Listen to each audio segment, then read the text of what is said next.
Welcome back to Chanza Knowledge Series. We are here talking about real estate investments, and today we're talking about the investor's mindset. What goes on in the mind of an investor? What should an investor consider before they actually get into a real estate investment? And in the first part, we had none other than award-winning influencer talking about just Ivy Africa was popping. That's good. I hope you enjoyed yourself in the first one. So much.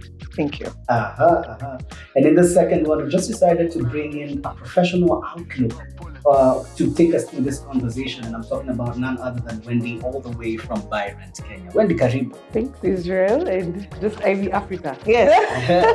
And you're looking amazing. Thank you. Unakaa vizuri. Thank you. I'm sure this is going to make people like, share, and subscribe. And also comment and hit the notification bell.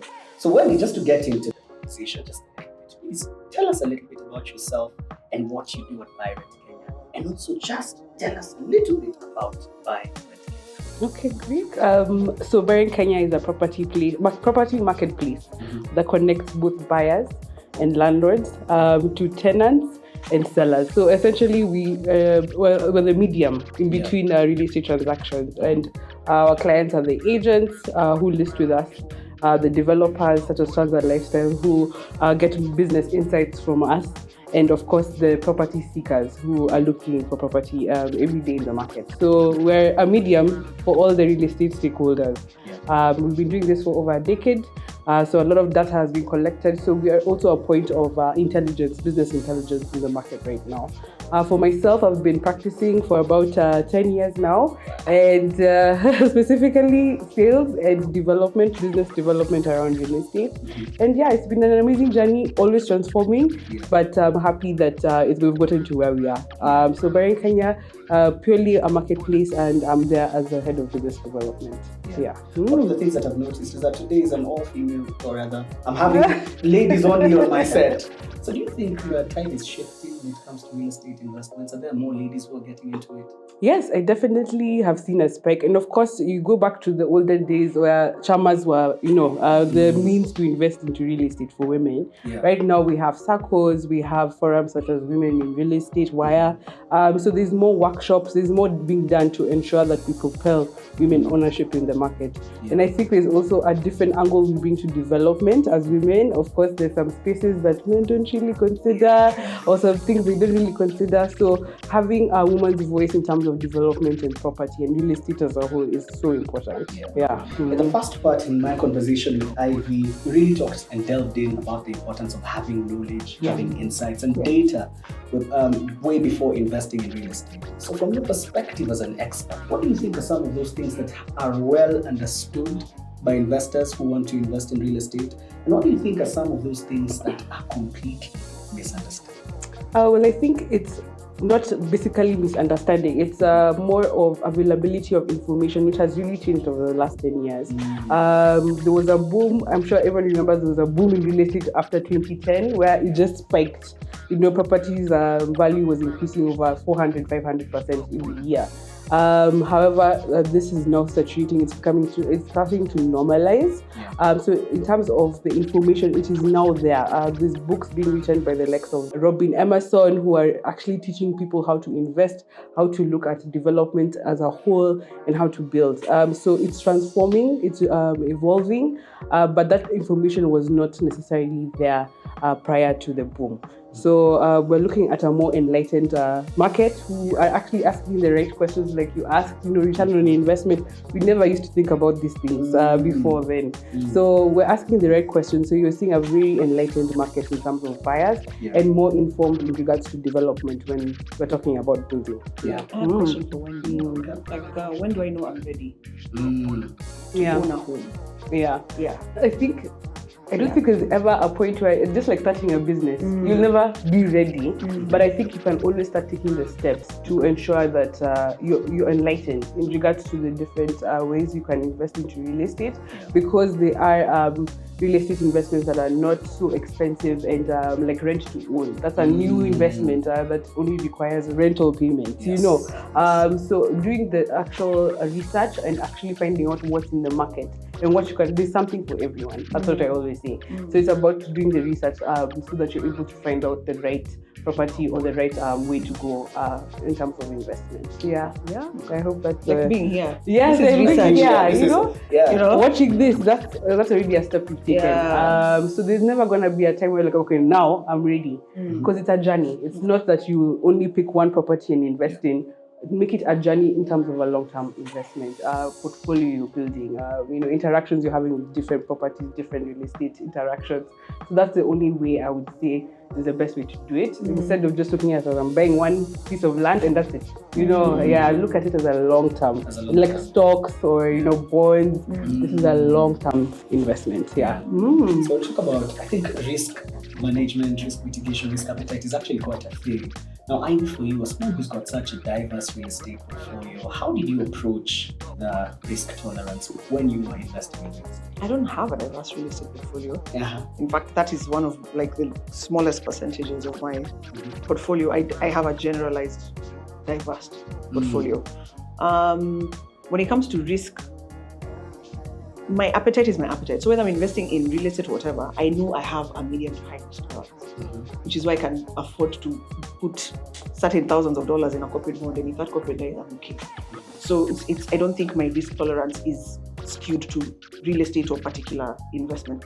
Yeah. So me, I'm medium to high risk. So that's what I was asking. When do you know you're ready? And I don't know. And I wanted to also find out from Wendy. So based on so buying, building, rent to own, like based on my profile, which is the best one for me, I think going back to what you said, doing the important thinking of what's my risk tolerance.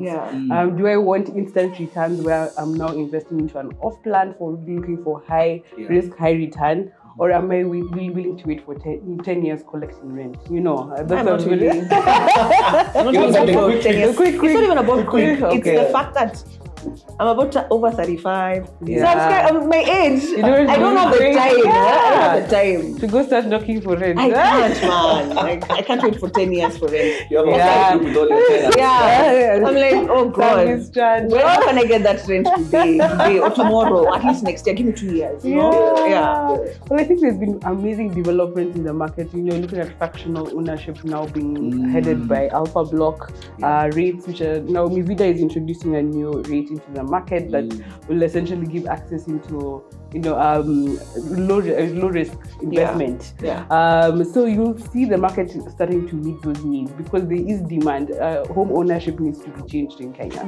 So I think this is what is happening right now, that we're seeing now SACCOs entering the field in terms of financing, the likes of Rent4, who are actually allowing ownership for very minimal funds. So that tolerance risk of the risk is very, very important to think about even before you start looking at properties. Very important. Question is because you have a story about mortgages. Yes. I think this is where you actually ask the expert about it. Yeah. I mean, a few years back when I wanted to own property, I don't know why, but I just defaulted to go and look at mortgages. And you can taking up a mortgage is one of your. It's a very big debt decision. Huh? Yes. And then the way my mind works, it's like, how do I have a bill for 20 years? It's a bill for 20 years. 20 years. And two, when you compare the Kenyan market to, let's say, the Western market, where the West will offer you a mortgage at 4.5%, for example. Here it's 9.5%. And then they say, that's an offer, that's affordable, but that is debt that can cripple me. So what exceptions are there to the rule? How else can I own a home, let's say in Chanza, if I'm not taking up a mortgage, for example? Like, what can I do? What are the exceptions to this rule that mortgages in Kenya just don't work? I think they do work, but they're very limited in regards to accessibility, especially at the right rates.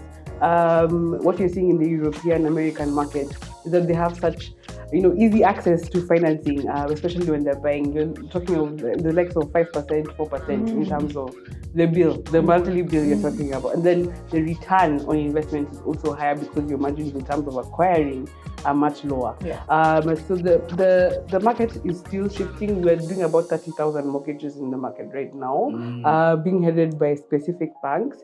But KMRC, which has come into play, has really helped, especially for investors, because that's the property you're looking at below 10 million is what I would say is affordable today. So they're able to finance you at the 9.5%. Using specific banks who are partnering with them. So that's one game changer that has happened in the last few years.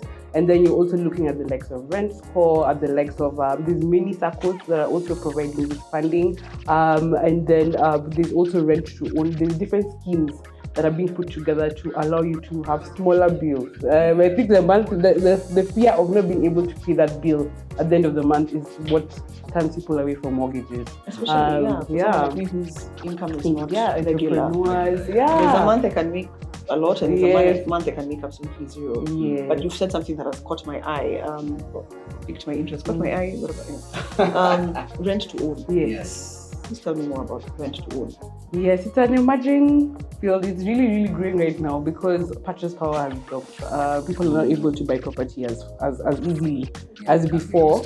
But it's very restrictive in terms of you as an investor. I would say it's a way to acquire property as someone who wants to live within, because you can't have a tenant within the rent to own.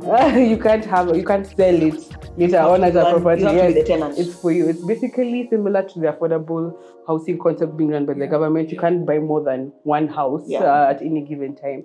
So it's meant to meet that demand. For students, you don't have to wait till you're working to own a property. You can start paying your rent in the rent to own. And then by the time now you're working and you're actually settling and you're maybe growing your family, you can now move up. You've already finished that 10 years.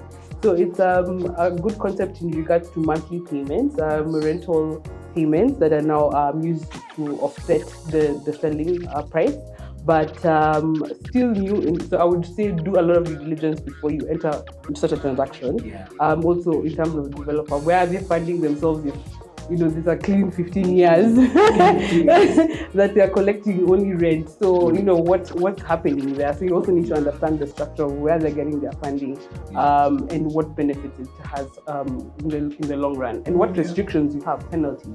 For not paying. There's some rent-to-own schemes in Europe. When you don't pay 1 month, you lose the entire property. Wow. Yeah.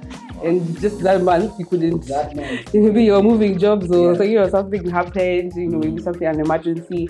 So it's very important to look at the nitty-gritties. Do your due diligence on the developer, on what the repercussions and penalties are.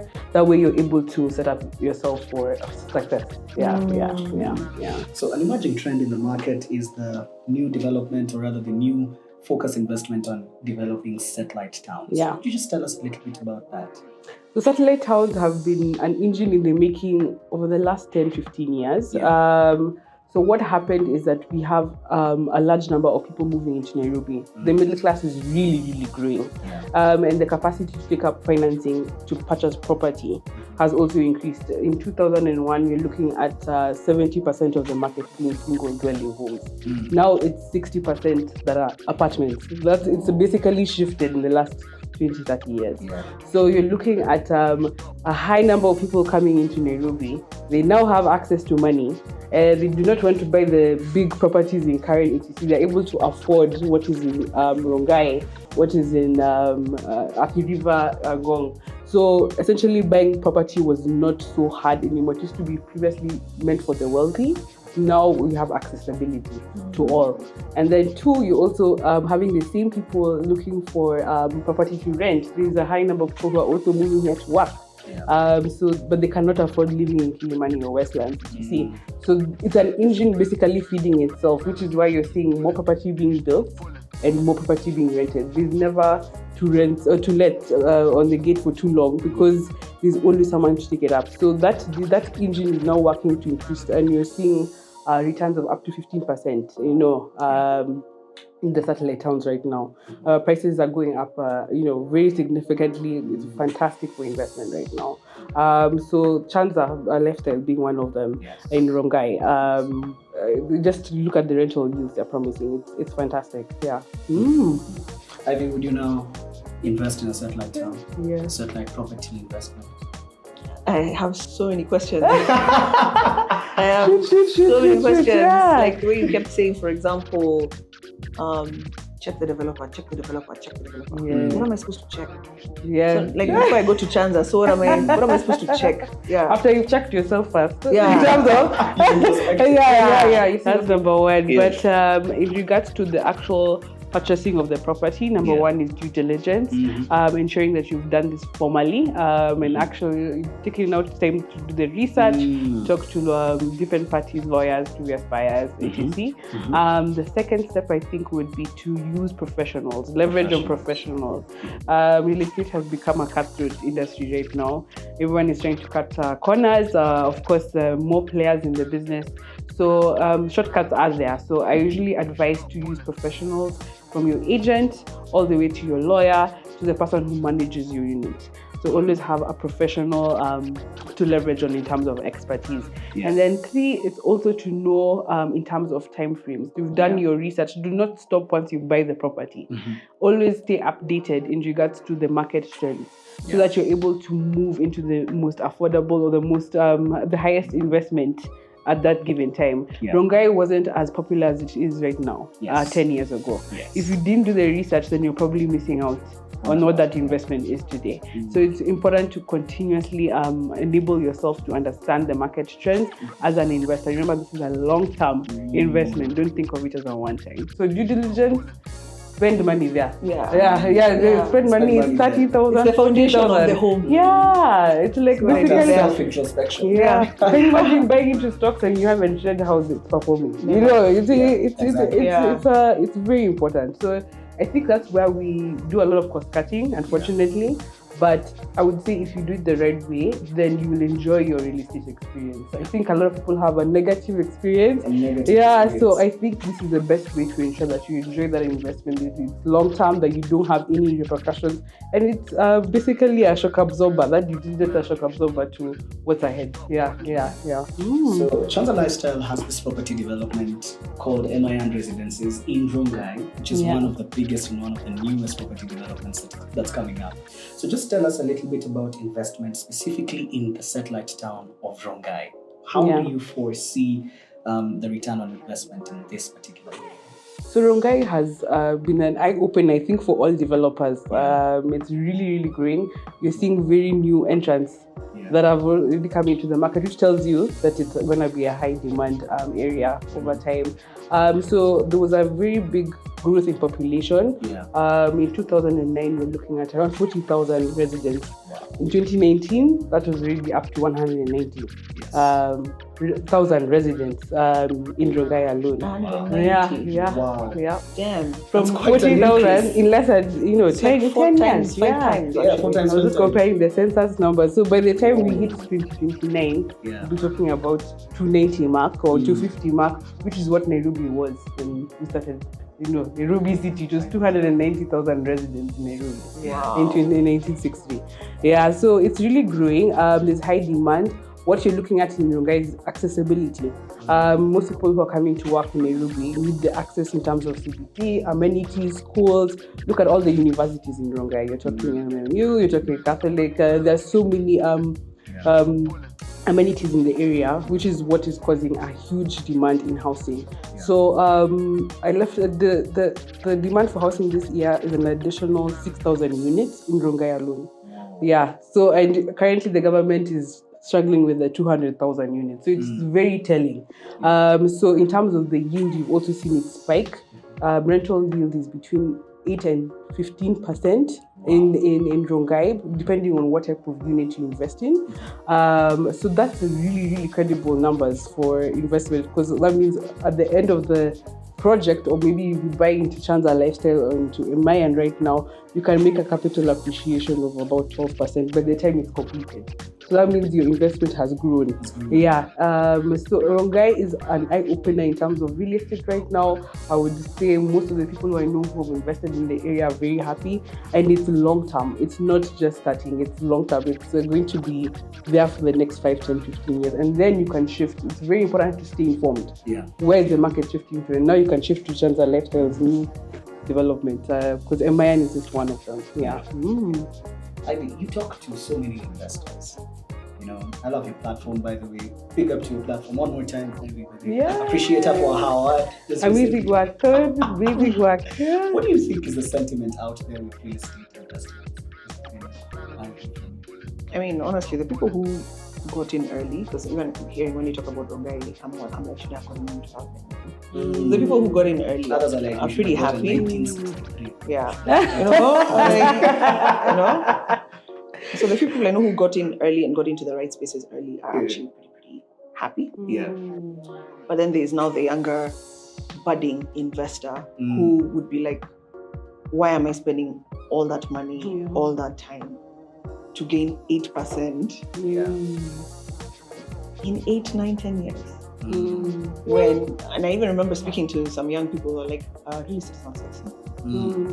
Crypto is sexy, but you see, with that sexiness is also quite high risk. So as I like what Wendy has said, in that when you're looking at real estate, your mindset needs to be set for the long term. This is not for you as an investor, it's for the next person coming after you. So, I mean, for me, what this conversation has done is at least maybe set me on the path to ask the right questions based on what I would want to do. But yeah, the sentiments, it's really 50-50. There's the happy ones, the ones who bought, and then there's unhappy ones who bought like one apartment with a chama and it's like a waste of time. Yeah. There's a lot of sentiments. It's not something I can fully say here. Yeah. So I've had to mention some numbers, with regards to the central town of Rongai. Now, Offplan is also an emerging market, and we see that many people are actually going into Offplan investments. So just tell me a little bit about the reason why, and also what's your thought on Offplan investment?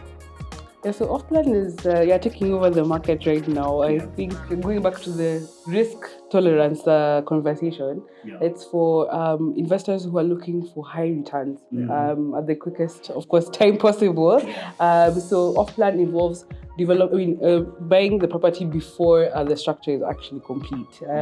Sometimes it's a groundbreaking level where there's nothing, it's just a land, or when it's actually in progress. So you have different selling prices at different stages. So the returns, of course, are much, much better. By MIN, I know by completion, you're looking at 12-13% capital appreciation.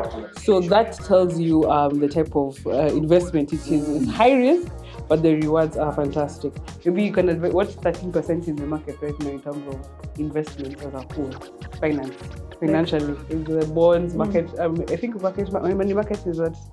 11%. Money market, you can get even at 15%. Yeah. Bonds right now you can get at, the last infrastructure bond I purchased was actually at 18%. 13% doesn't sound bad for real estate at all, actually. Yeah, and remember you're doing one installment payment. It's not one lump sum you're putting in. You're putting in a deposit and you have the time, the 2-3 years to actually complete that payment. So it's a safer way to invest in terms of installment payments.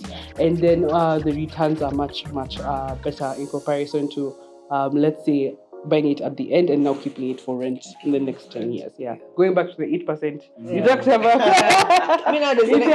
I'm so wild. I'm thinking inflation. So when I hear 8%, I twitch because I'm like, inflation is at 7.5%. So you're telling me really. But the people who do Offplan, how do they make sure that the Mjengo won't stall? It's a big problem. For 3-4 years, I know we are waiting. Due diligence. Go visit the properties from before. What was the experience? How did they meet their milestones? Did they hit their milestones? There's an agreement saying by month 6 we'll be here. By month 10 we'll be here. If they're not hitting those in previous developments, it's already telling. So Mayan is a fantastic track record. It has a fantastic track record for that. And then also, if you look at the longer term investment, rental yields between 7 and 8%, and that's fantastic for this time and age, because that means for every dollar you spend or every Kenyan shilling you spend there, it's going to come back to you. Actually, I think it's also very important for me to inform our viewers that MIN is going to be ready next year at a time like this. So we're looking at September 2025. We're going to be officially it's going to be officially complete. So my 12% will be in there. So your 12% is going to be So Ivy, please hop onto this investment page. So please do visit our website www.chanzalifestyle.com and make sure you get more information about it. Thank you so much for joining us. Oh, don't be a viewer, Swahili. Thank you so much for having us. Of course. It's been amazing having you. Yay. Fantastic ladies. An Thank all-ladies you. panel today. And thank you so much for tuning in. Please do like, share, subscribe, leave us a comment, and also make sure you hit the notification bell so that you be informed about every content we upload.